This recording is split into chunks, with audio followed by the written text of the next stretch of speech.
The case that I will be covering is Nunnery versus Awesome Toyota.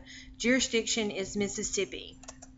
The facts of the case are Scrub is an employee of Awesome Toyota. He used a company vehicle during his lunchtime without authorization from his supervisor, and while using the vehicle, he was in an auto accident.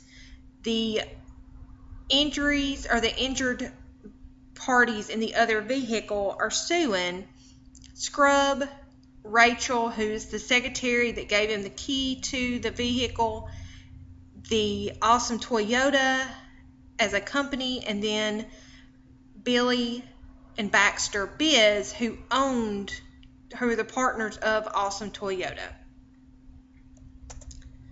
Fact issue number 1, is Awesome Toyota liable for Scrub's actions? And fact issue number 2, are Billy and Baxter Biz individually liable for Scrub's actions? The first authority that I will be using is the law exacts of every agent and employee diligence, good faith, and obedience to instructions in the execution of his agency or employment, and holds him liable for failures to do so within his scope of employment.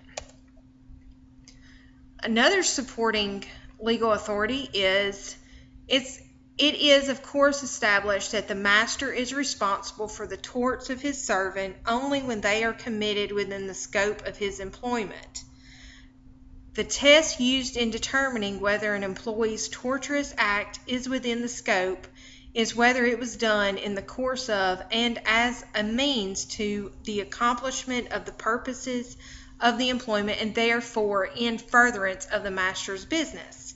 Again, just to kind of reiterate some of the case facts, Scrub, without prior authorization from his supervisor, asked for the keys to the vehicle.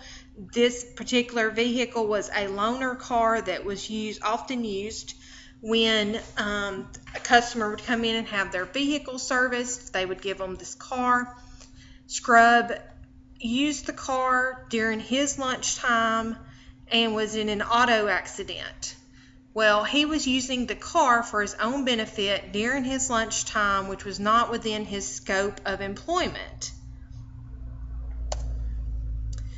Another legal authority to summarize some of this is where the relationship of master and servant is shown to exist, such as Awesome Toyota and Scrub, it devolves upon the master in order to escape liability for the acts of the servant to prove that the servant, Scrub in this case, had abandoned the duties of his employment and had gone about some purpose of his own in which the master's business was not concerned and which was not incident to the employment for which the servant was hired.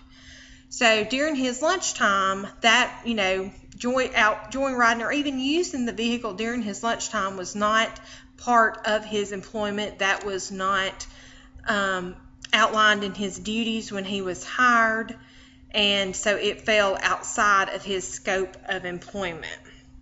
The general rule is that the master is excused from liability if the servant, when committed outside the scope of the servant's employment, it governs all cases where the servant abandons his master's business and engages in some purpose of his own. In conclusion, no, neither Awesome Toyota or the Biz brothers as individuals are not liable for Scrub's actions. Scrub's actions was a result of his own personal benefit and did not fall within the scope of employment for which he was hired to perform. There's my legal citing of my cases for the legal authority that I use to support my conclusion.